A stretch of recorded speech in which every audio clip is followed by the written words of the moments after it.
আসসালামু আলাইকুম, বিসমিল্লাহির রহমানির রহিম। এই গরমে কিন্তু মুখটা কেমন পানসে হয়ে থাকে, খাবার দাবার খাইতে গেলে স্বাদ লাগে না। আর এই সময় এই সজনে ডাঁটা খুব ভালো লাগে খাইতে। আর এর সঙ্গে কচুরলতি আর চিংড়ি মাছ হলে তো আর কথাই নেই, অনেক মজার লাগে। কচুরলতি চিংড়ি মাছও ভালো লাগে, আবার মিষ্টি কুমড়া দিয়ে চিংড়ি মাছও মানে খুবই ভালো লাগে।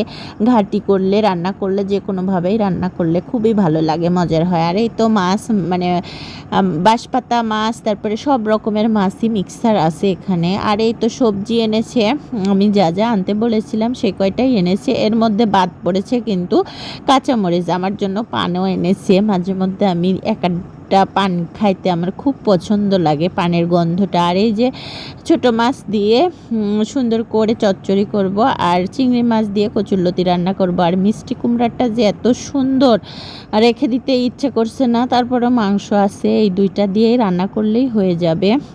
কারণ আজকে তেমন একটা রান্না করব না।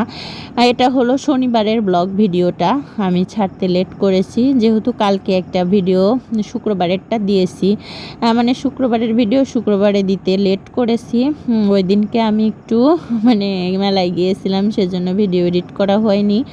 তো এদিকে এই যে চচ্চড়িটা মাখিয়ে দিচ্ছি একটু, মানে কাঁচামরিচের ফ্লেভারে মানে চচ্চড়ি মাখিয়ে দেব, পেঁয়াজ বেশি করে দিয়ে, হলুদ লবণ দিয়ে, সরিষার তেল দিয়ে মাখিয়ে দিচ্ছি। কি যে সুন্দর লাগছে দেখতে, খুবই সুন্দর মাশাআল্লাহ। আমার এই চচ্চড়িটা কাঁচামরিচের দিয়েই রান্না করি আমরা, অনেকেই গুঁড়ামরিচও দেয়। আমার মায়েরাই অনেক একটু গুঁড়ামরিচ দেয়, কিন্তু আমরা দেই না, কারণ আমার বর খায় না, সেজন্যই দেওয়া হয় না।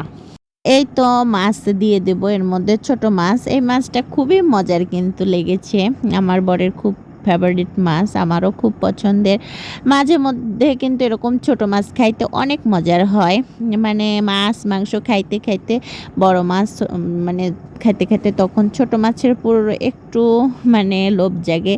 তো একটু চিংড়ি মাছও দিয়ে দিলাম, যেহেতু চিংড়ি এনেছে, তো চচ্চড়ির মধ্যে দিলেও একটা ভালোই লাগে খাইতে।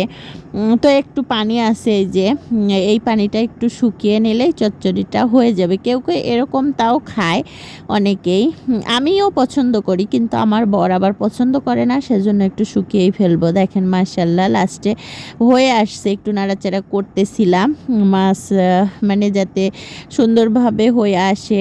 আর লাস্টের ফাইনাল লুকটা দেখেন কি যে সুন্দর, মনে হচ্ছে গরম ভাতের সঙ্গে এখনই নিয়ে খাই, এরকমটাই লাগছিল।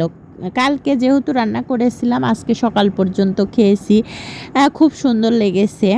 আর কচুরলতিটাও মাশাআল্লাহ অনেক মজার হয়েছিল, যেহেতু অনেকগুলো মানে চিংড়ি মাছ দিয়েছিলাম। কচুরলতিটা বাছতে অনেক সময় নেয়, আর রান্না করতে অনেক লেট হয়ে যায়, এর জন্য আমি মানে একসঙ্গে দুইটা রান্না করতেছিলাম ইন্ডাকশনে, যাতে তাড়াতাড়ি হয়ে যায়। আর যেহেতু মানে বরের ডিউটি আছে, সেহেতু রান্না মানে ভাত হওয়াই দিয়েছি আগেই, যাতে ওর তাড়াহুড়া না লাগে। মাংস রান্না করাই আছে, সেহেতু ব্যস্ত তাও অতটাও নাই।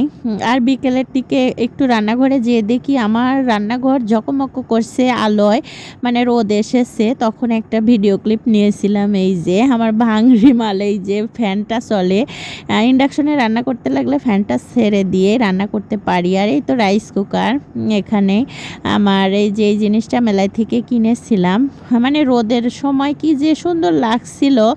এখন আবার কিসের জন্য রোদ কমে গেছে, আর ভিডিও ক্লিপটা খুব খারাপ এসেছে। আর ধন্যবাদ সবাইকে, খোদা হাফেজ।